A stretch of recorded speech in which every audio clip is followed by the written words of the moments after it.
Bazooka എന്ന ചിത്രത്തിൻ്റെ 7ാം ദിവസത്തെ തമിഴ്നാട് ബോക്സ് ഓഫീസ് കളക്ഷൻ റിപ്പോർട്ടാണെന്നൊരു വീഡിയോ ഭാഗത്ത് നോക്കാൻ പോകുന്നത്. വീഡിയോയിൽ മുൻപ് വീഡിയോ ലൈക്ക് ചെയ്യുക, ചാനൽ സബ്സ്ക്രൈബ് ചെയ്യുക.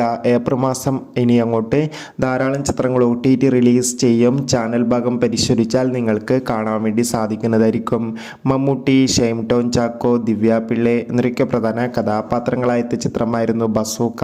അത്യാവശ്യം ഒരു അഭിപ്രായം തന്നെയാണ് ഇപ്പോഴും പുറത്തുകൊണ്ടിരിക്കുന്നത്. അതുകൊണ്ട് തന്നെ എല്ലാ സിനിമാ പ്രേമികളും ഒരേപോലെ ബസൂക്ക എന്ന ചിത്രത്തിൻ്റെ ഓരോ ദിവസത്തെ ഓരോ കളക്ഷൻ റിപ്പോർട്ടും അറിയാൻ വേണ്ടി കാത്തിരിക്കുകയാണ്.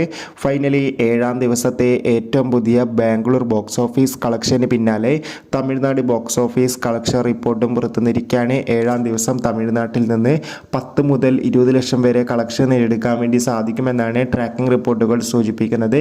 കാത്തിരിക്കാം. ബസൂക്ക എന്ന ചിത്രത്തിൻ്റെ കൂടുതൽ ബോക്സ് ഓഫീസ് കളക്ഷൻ റിപ്പോർട്ടിനായി ചിത്രം കണ്ടവരുടെ അഭിപ്രായം കമൻറ്റ് ചെയ്യുക.